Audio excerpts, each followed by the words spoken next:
Russia has stepped up preparations for an all-out invasion of Ukraine, but it is not clear if Moscow has decided to take such a step, US officials have said, citing intelligence assessments.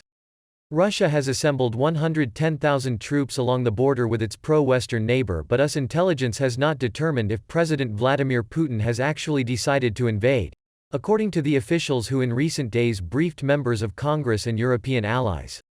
The officials warned lawmakers that the assembled Russian force on the frontier is growing at a rate that would give Putin the force he needs for a full-scale invasion, some 150,000 soldiers, by mid-February. They said Putin wants all possible options at his disposal, from a limited campaign in the pro-Russian Donbas region of Ukraine to a full-scale invasion. Russia denies that it is planning to invade Ukraine. If Moscow does opt for a full-scale attack, the invading force could take the capital Kiev and topple President Volodymyr Zelensky in a matter of 48 hours, the officials said. They estimated such an attack would leave 25,000 to 50,000 civilians dead, along with 5,000 to 25,000 Ukrainian soldiers and 3,000 to 10,000 Russian ones. It could also trigger a refugee flood of 1 to 5 million people, mainly into Poland, the officials added. Special Forces. President Joe Biden has decided to send American forces to Poland to protect NATO members, as diplomats work furiously to try to persuade Russia to pull its troops back from the border with Ukraine. The first contingent of US soldiers arrived Saturday.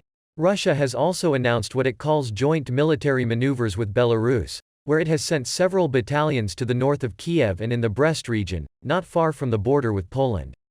US intelligence has concluded that Russia is continuing to muster a major military force on its border with Ukraine.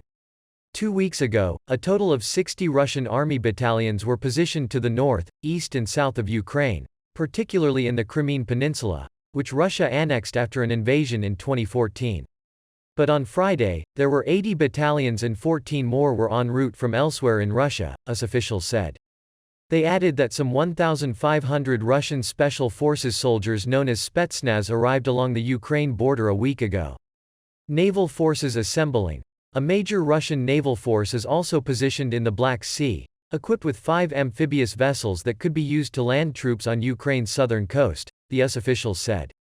They added that another 6 amphibious craft were observed leaving the Barents Sea north of Russia, sailing past Britain and through the Strait of Gibraltar, apparently on their way to the Black Sea.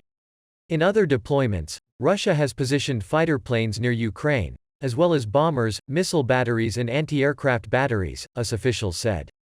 On Thursday, the United States said it had evidence that Russia was preparing a video depicting a bogus attack by Ukraine that would serve as a pretext for a real Russian assault on Ukraine.